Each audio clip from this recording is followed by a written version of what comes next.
and welcome to Paulina Yudi's channel. Today is a TBT like memories when we are reminding ourselves about memories and stay tuned with my amazing panel up here.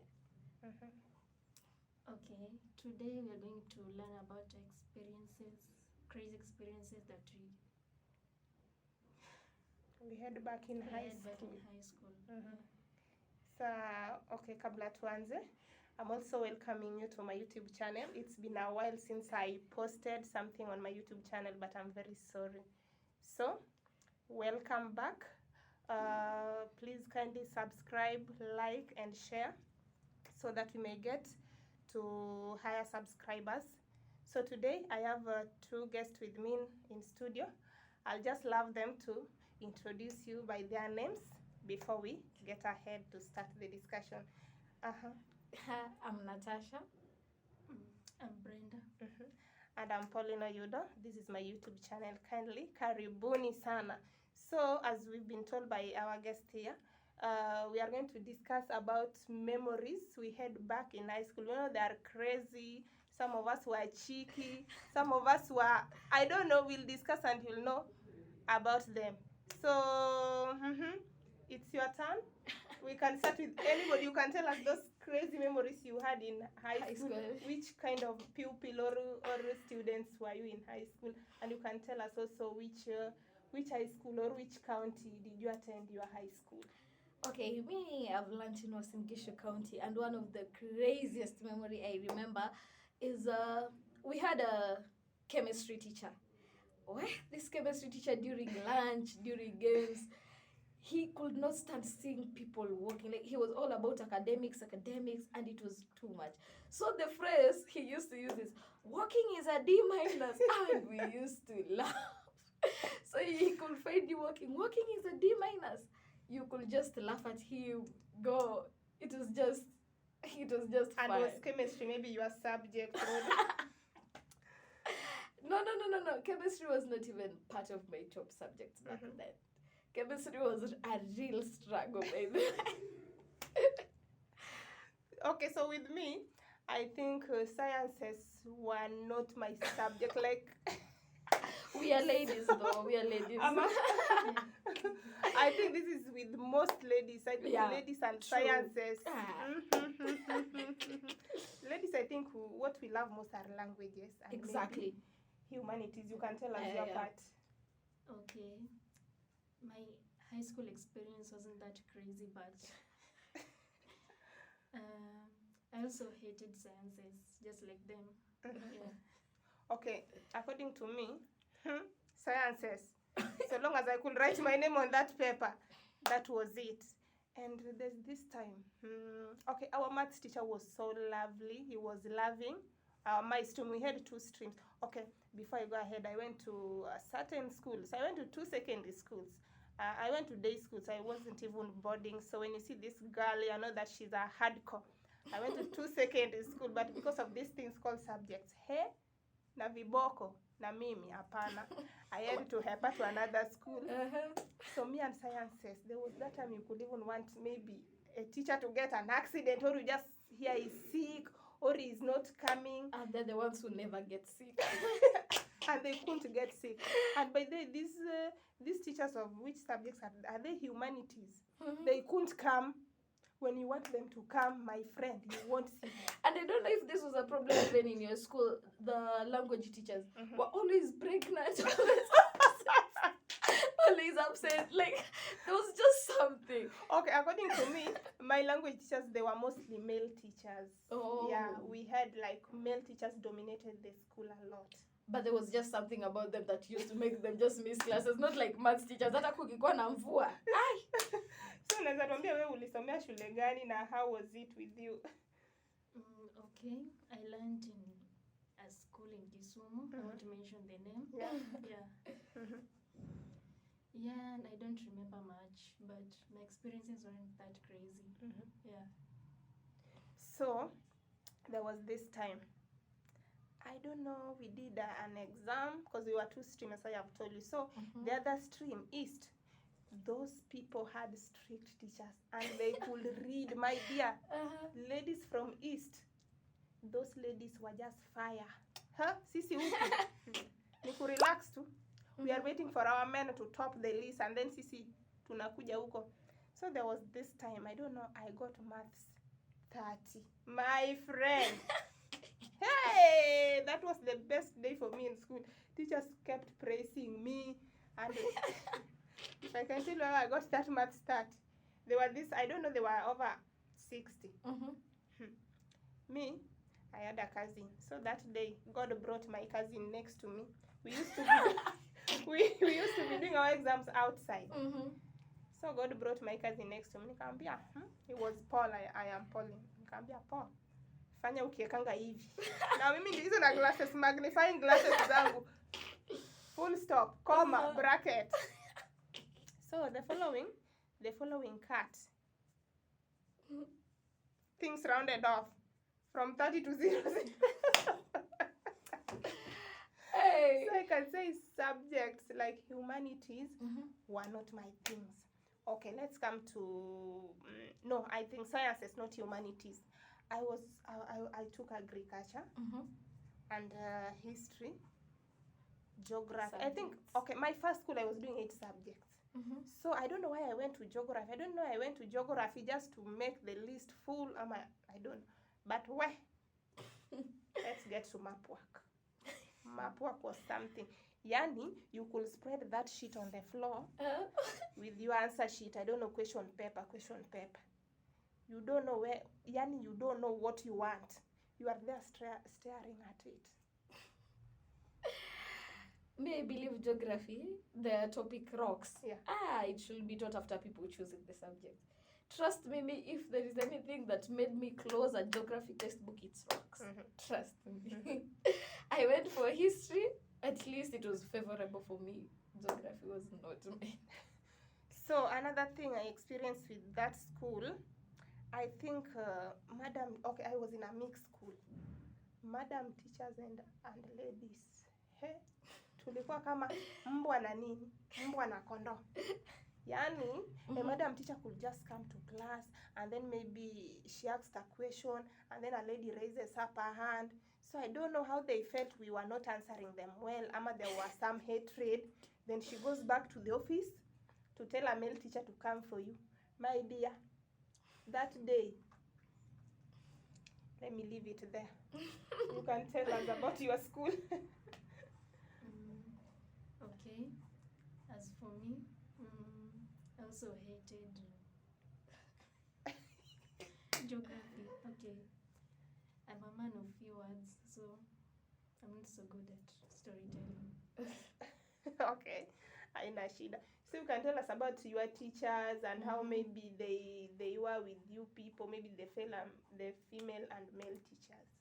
Actually, I think it's in all schools that we struggle with female teachers, especially for the ladies.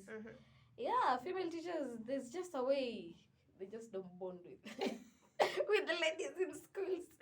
Yeah, kuna hiyo ka clash kidogo, something. And what do you think brings this clash, by the way? Like for our school, there was this rumor ya uwivu. You see, you find someone is much prettier, someone gains attention. So the lady teacher is like, huyu maybe ni kwa sababu ya attention. Ukivaa sijui skirt gani, that is the day you'll see all female teachers backbiting you in the staff room. Yes, unaona venye hata ameenda kafinya skirt. Na skirt ni wewe ndio umekuwa mkubwa. So I don't know. So mimi, okay, we didn't have so many madam teachers in school, but in as much as we had those female teachers, because wanasemanga msichana na baba yake. Yeah. So in as much as the male teachers could bond with us well, lakini kulikuwa na wengine. Mimi, kuna mwingine, I don't know whether he hated me or he just hated our family who had been learning in that school from the, I don't know. This teacher, he could just come to class. He was our history teacher. And he could, I don't know who did history here. Me? The Baganda Kingdom. Is it Form 2 or Form 3? Form 3, He could come to class. He used to call me, Chief, come here. I'm not going to teach this topic. Please come and teach. And by then, if you know you are going to, maybe if I knew we are being introduced to another topic, history hatakuna haja ya kusoma. You just wait for the topic to introduce na kazi iendelee. So I was a bit reluctant. Ule mwalimu alikuwa anakuja kwako na ukikaa karibu na wall hivi kichwa ishafungua dirisha. So that really made me hate him.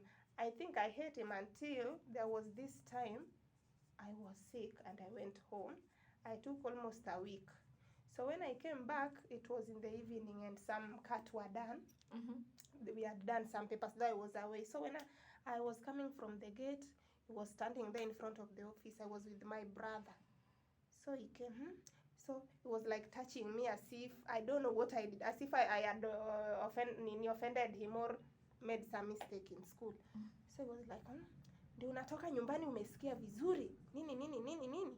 And then he was that teacher whom you couldn't explain yourself. I know that kind. Yani, he carried beatings like this. He was ever ready to beat.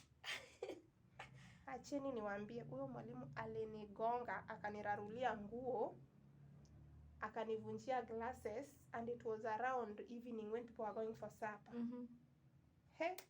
Mimi huyo nikanyamaza tu, nililia sikuenda class hiyo siku. I don't know whether it was on a Thursday. Friday nikaenda tu class vizuri. Saturday vizuri. Sunday the school used to be a Catholic school. So we went for mass outside the school. So I met my parents. It was a village school.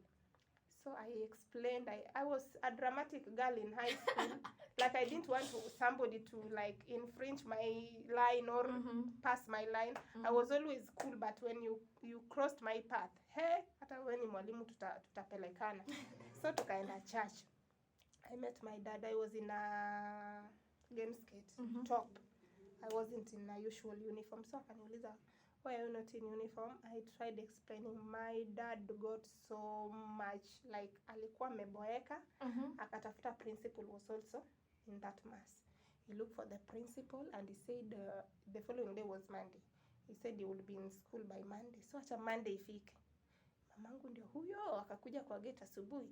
Some students had been sent for fee on Friday. So Monday they were reporting back with fee or their parents. So mamangu akakuja mbio. Akakuja kutafuta. So mwalimu mwingine akamwambia, so nimeona mzazi mwingine amekukujia, we hepa. Huyo mwalimu alikuwa class yetu by then. Mimi nikaona mamangu anatoka kwa gate, so sijui alikuwa na intention gani. Kumbe akaenda kwa ofisi ya deputy na mamangu alikuwa amekasirika. She didn't want explanation. Alikuwa anataka tu kwa nini mwalimu amepiga mtoto wake mpaka nguo ikararuka. So my mom came to school. She looked for the deputy and it was a very big case of which I don't know where it could have ended if it were not my dad who cooled her down. Because my dad also was saying he had been a teacher, he had taught for so long, and that's not how they used to discipline students. So mamangu akakuja shule. The case ended at around 5 p.m. in the evening. Because my dad didn't want to come to school because he also had a baraza with wherever. So I think from there, kulikuwa na boundaries. We had boundaries. We were so united.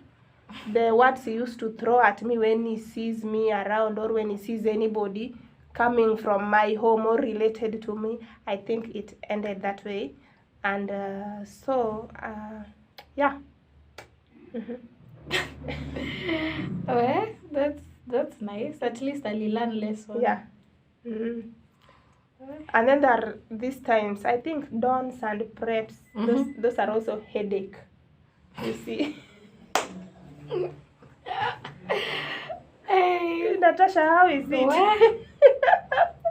I don't know, better. I was about to be just from school because of sleeping. In the morning, it was so hard to cope up with the dawns in the morning.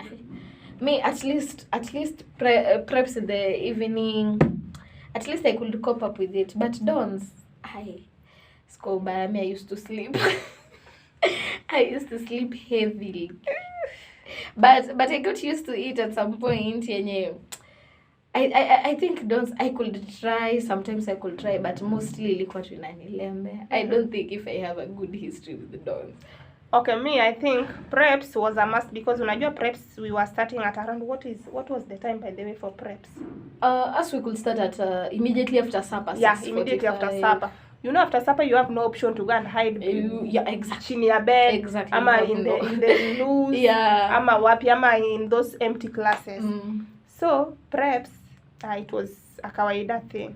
But come to dance, mimi na dance, and you know I was asthmatic na ile baridi ya asubuhi, so this is what I used to do. Na walimu wajue things we used to do in high school. So me dance, si unasikianga ile bell ya dance. Mi nikisikianga tu, mi by this sikuwa naisikia, mi nilikuwa nasikia tu watu wanakimbia Akisema yaani unasikia kumbe bell maybe 2 minutes ago na maybe mwalimu amefika kama matron. Yaani ndio unasikia watu tu wanajump kutoka juu chini. Yaani unasikia tu mbio, hata hujui unakimbia ukienda wapi hapo kama huko lala na nguo. Kama huko lala na nguo, utafika class kwanza ndio urudi uvae. So mimi nilikuwa nafanya hivi. I used to have sisi room yenye nilikuwa nalala, there were only 2 beds, yangu ya chini na ya juu. So I used to have, this is what I did. Nikatafuta pesa, nikaenda market, nikanunua pails 3. Nilikuwa naika hapo tu kando ya nini, hapo chini tu kwa kitanda. So ile time nimesikia watu wanakimbia hata hujui kumbia ukienda wapi. Mimi nilikuwa nazisukuma, zilikuwanga na maji. Nazisukuma hivi nje, naingia chini ya bed, yani sitoki. Alafu nazivuruta. Sasa unajua hata mwalimu akikuja atapata zitakuwa na maji. Haizi vuruta zote because I was also in the middle cubes. So that's how I used to survive. Mimi na dance. Not unless mimi ningeshikwa tu kama kati imefanya na ningesema nimefanya. Mwalimu atafute karatasi yako. Mimi ningesema tu nimefanya. Pole na mko kwa na wale walimu wachaje wanakuja wanaangalia kwa window watu wenye wanalala. I really used to. I think we had very active teachers. Ni kama walilipo wafanye hiyo. I know. Yani, unaona saa hii mwalimu anafaa lale. Lakini sasa unajua unasoma hivi. We had that design of study. Yani unasoma hivi na kumbe msomi. Kumbe mwalimu mwalimu ako kwa window. So we were just from homes. Alafu unajua tu home venye kuna kwanga na kazi jua nini. So it was like he stood in front of the class. We used to have different. By the way, during preps we used to mix form 1s, form 2s. Yani ile tu class umeangukia ndio una study hapo mpaka asubuhi.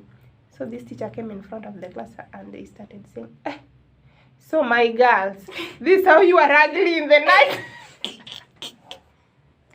Yani nikasema tukamuuliza how are we ugly? Ati si mmetoka nyumbani yake mna, yani you are ugly. I didn't know my girls are this ugly in the dark.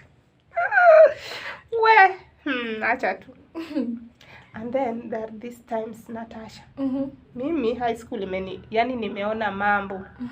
You know I was in a mixed school. So during meals times. Yani unangangana na wanaume, yani ndume, yani ndume akikusukuma huko. Yani kitambo ufike mbele. Watu wamekula wakashiba. Saa hizo. And then sijui nyinyi mlikuwa mnaenda, hebu tuambie nyinyi mlikuwa mnaenda na sahani gani ama utensils? Zilikuwa melamine, mabati ama melamine. Vikombe na nini? Size yoyote. Alafu wewe Natasha? Sisi pia melamine tu. Si mlikuwa mnasikia vizuri? Nyinyi mlikuwa na mabati. Inakuchoma. Alafu kuna wanaume like for the male students walikuwa wamedesign mugs. Yani kikombe ni World Cup. Niseme wa 10 wameenda mbele yako, imagine utamiss na kuna kenye utafanya.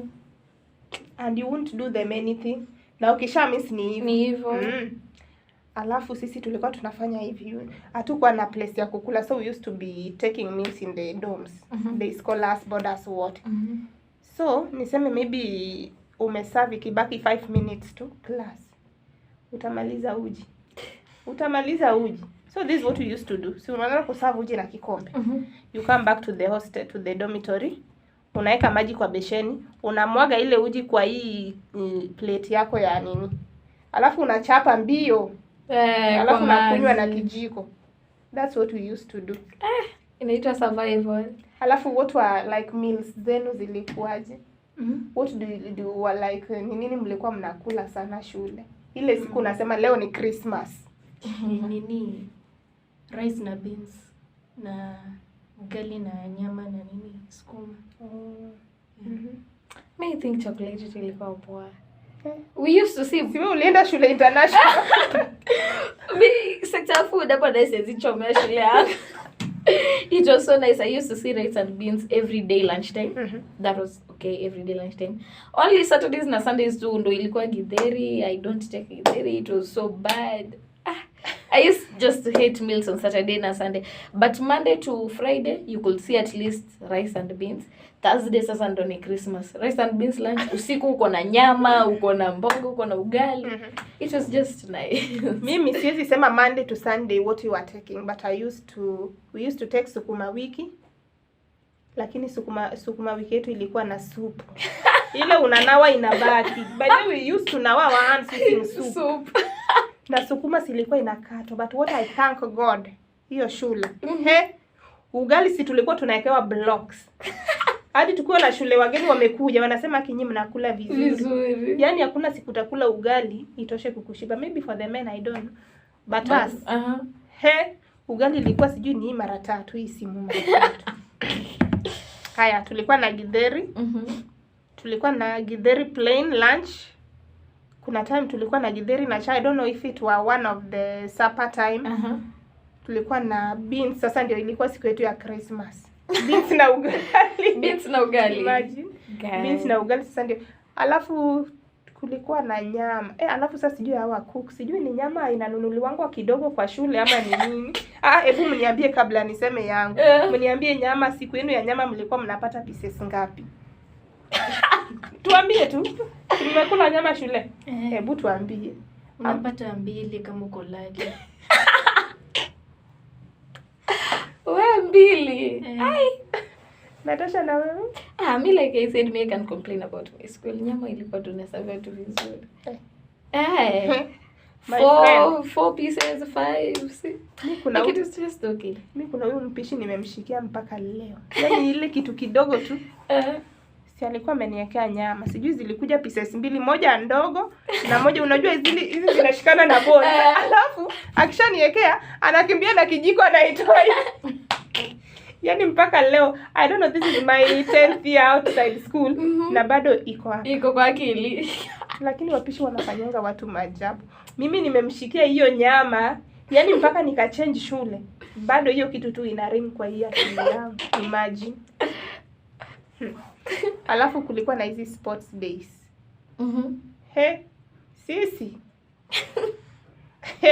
Sijui niseme ama watawatch. Lakini si ni sawa. Sisi sports days. Okay, we had our school. We had our wanaita brother school. Our brother school ilikuwa Kweyo Kochia Boys. So that alone tells you where I went to school. Hawa na deputy wetu sasa. Unaona ile time ya sports kuna interaction, watu wana interact nini. Sisi uone tu student wa send, hata wao walikuwa wanajua sitembei na wewe. Najua Monday unaenda home. Yaani ule deputy sijui alikuwa na spies ama ni akina nani. Yaani Monday inafika. Ukiona tu walimu wote wameongea mpaka mpaka principal. Yeye ndio huyo na black book. Anakuja. What he says is, good morning. The following are going home because they misbehaved on Friday. Yaani inasomwa, yaani saizi unasikia. Yaani mwili inatoa maji, yaani unasusu. Damu imesimama. Yaani hujui kama unaenda uendi na ukienda utaanza aje. Unajua tu wale wazazi wa home, yaani mwenye amejaribu to keep you in school. And then what you go home with eti ulionekana na mvulana. My dear. And then mnakuja shule. Mzazi anakwambia, "Hey, are you better than so and so is seated in class?" Wewe ndio ulikuwa mrembo kwa hiyo lot. And then the worst part of it, walikuwa they used to put so heavy burden on the parents. Yaani unakuja na barbed wire by then. Nimeona barbed wire. Sijui kama siku hizi pia wanaenda na hizo barbed wire. I don't know if you maybe commit any offense. Barbed wire, cedar post, na ulime, na ufieke shule, na upanguze sijui nini. Hebu niambie punishment zenu zilikuwa gani? The harshest punishment yenye sisi tulikuwa tunachukia, we had a farm. Sasa like tulikuwa na section tulikuwa tunaita farm juu ilikuwa sasa na wanyama wetu wa shule, the cows, sungura na kila kitu. Ngoja uambie uende uoshe nguruwe. Hebu niambie. Alafu sasa nguruwe unapewa moja moja ama unaziosha? Moja, unapata moja. Na sasa unaambiwa usinyambe kana.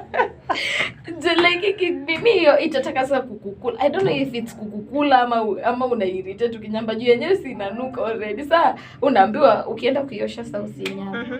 That was the hardest punishment, kuosha nguruwe. Nobody liked that. It was headache. Hebu tuambie punishment shule yenu ilikuwa gani? Kunini, kulima ama kunini.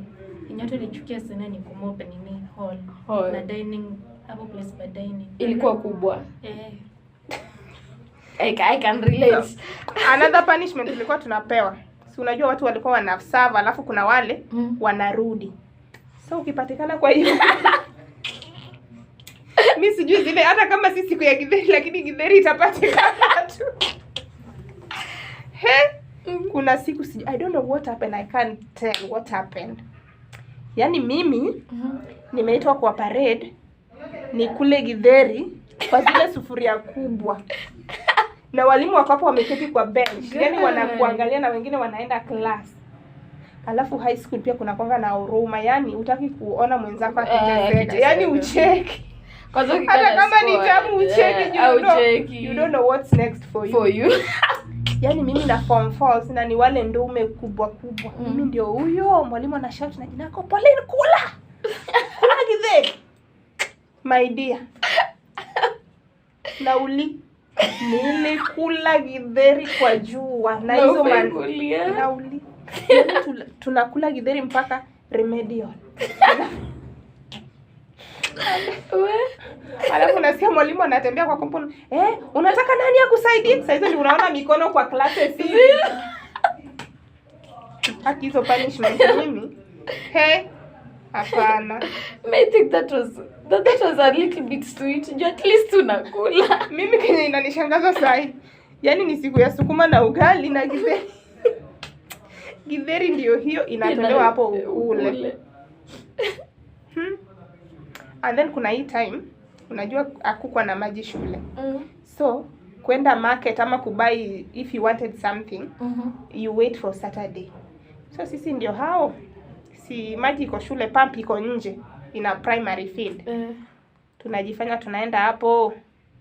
Ukishaosha tu nguo zako vizuri, si unaacha cause unajua time. Unajitime na ile time ya food ya shule.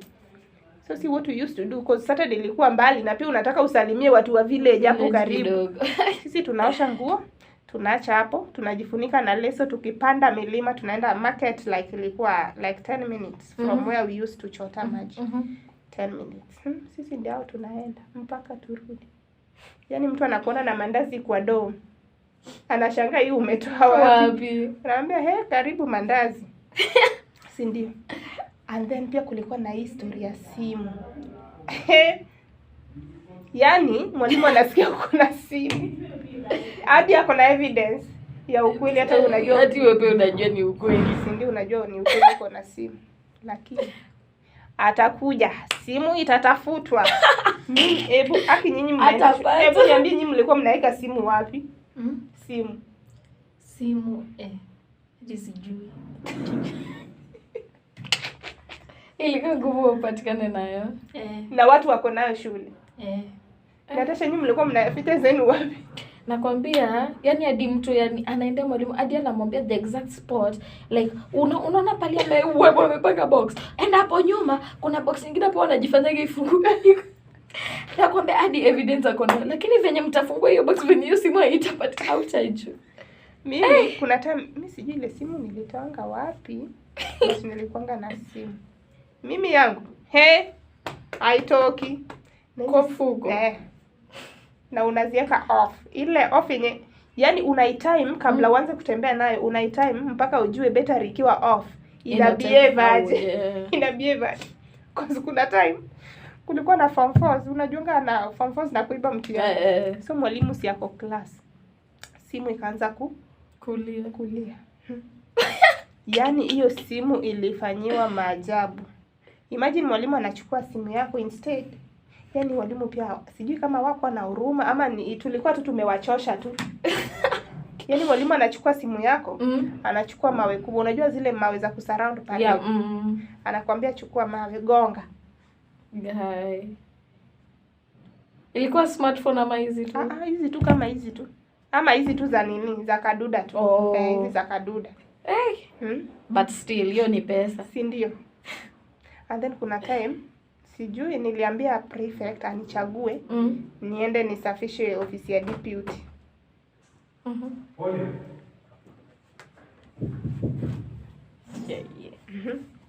Hapo tutakata, acha tungoje tuone.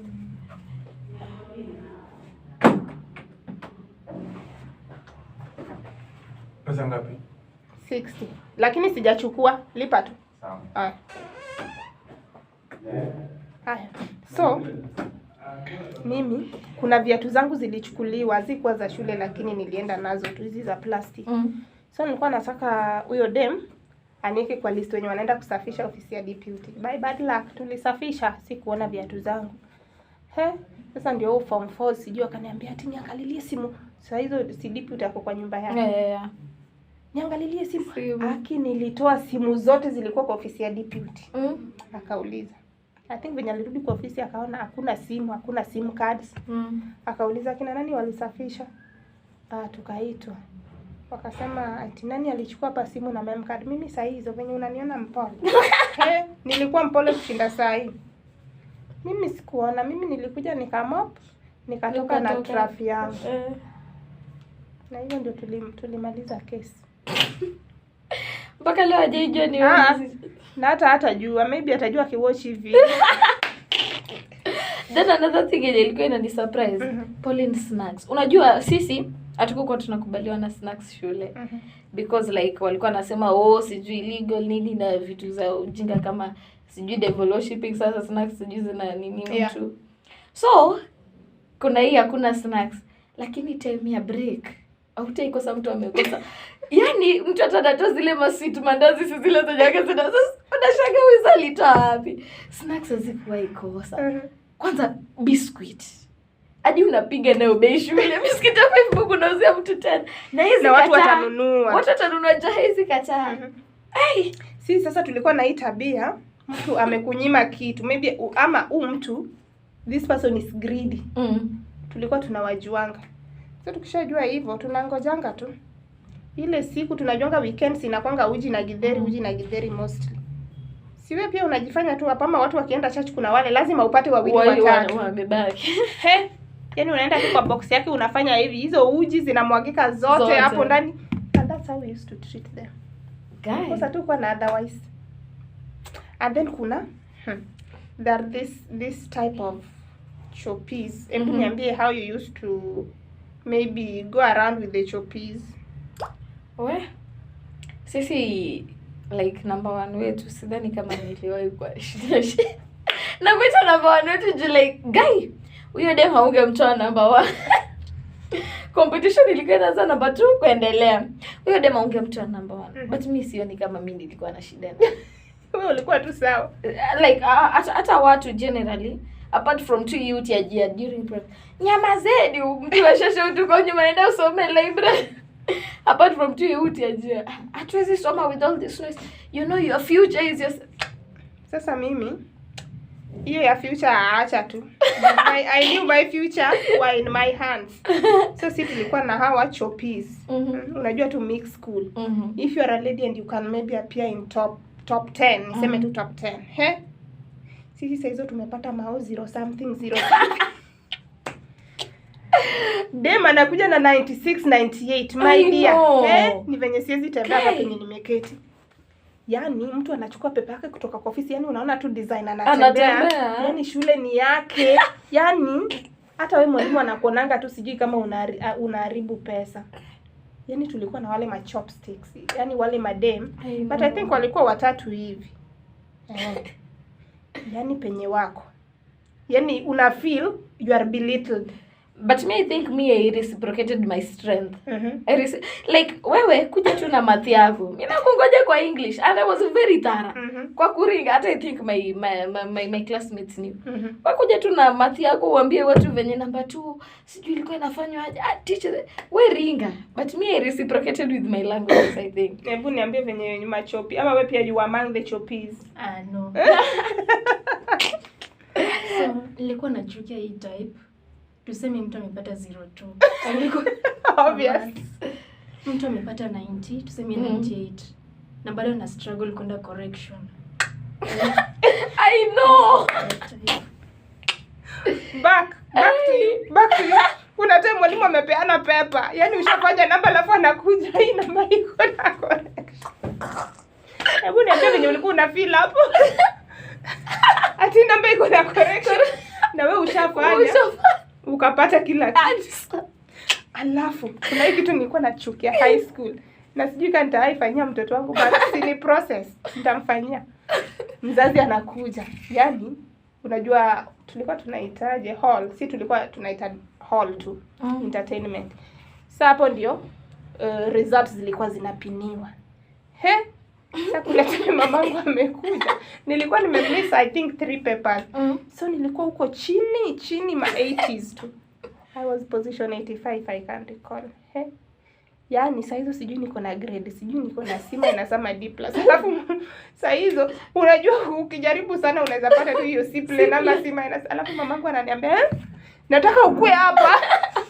Huyo anakushindia nini? Huyu mtoto wa sana kushindia nini?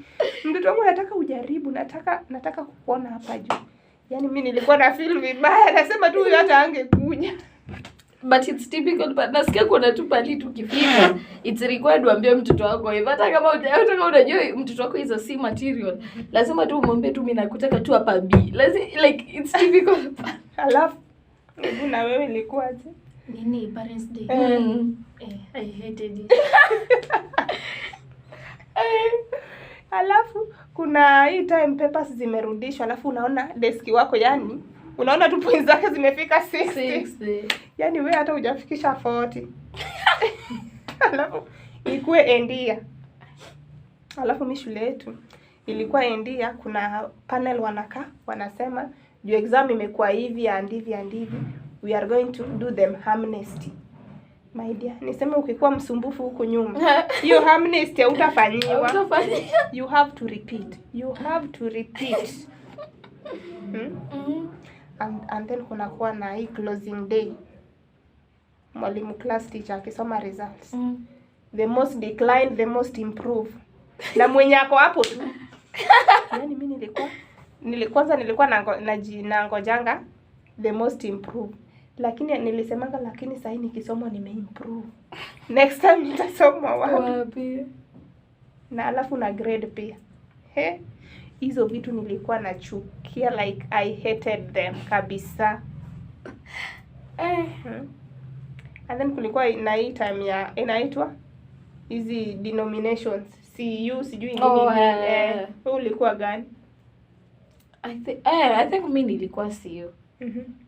Juu kulikuwa na hii ya Wakatho, then sasa CU. Ilikuwa sijui inaitwa YCS Catholic na SDA. Sasa mimi nilikuwa ya CU sasa. Hii combine tu. Nakwambia mlikuwa mmeokoka. CU was the non-club in school actually. Na zile matuas tu. Like what a CU. I think ni Catholics watu wa something juu yenyewe it was a Catholic school. Sasa wengine ndo utapata ati Mary Ward Week washaenda, sijui function gani ya nini washaenda. It was just so many things hapo kwa Wakatho nini. Sasa hivyo ndo vile ilikuwa. Mimi nilikuanga CU but I wasn't that active. Sasa mimi nilikuwa YCS Mkatho. Lakini kulikuwa na hii CU. Alafu CU where they used to meet ilikuwa tu na class iko karibu na door. Alafu sijui ilikuwanga Tuesdays ndio watu walikuwa na meetingi Tuesdays jioni. watu wanaomba. Sijui walikuwa wana extend mpaka watu waende wakule. Yaani wanaomba tu, wanalia. Alafu ilikuwanga siku ya nyama. And then I can say they used to give our subordinate staff wa jikoni hard time. Yaani unajua kila mtu ameserve, ameenda. Now, but you have to wait for them to finish their prayers. What was he? And then pia walikuwa they thought wao ndio Mungu anawasikiza sana. By the way nyinyi. Sijui ulienda kwa nini? Me, I think those are the memories I can recall back from high school. Those are the only memories I can recall from high school so far. Yeah. I think mimi pia tu hizo tu ndo the lightest and the hardest memories kwangu nikikuwa shule. Okay. So guys, you'll have to bear with our guest.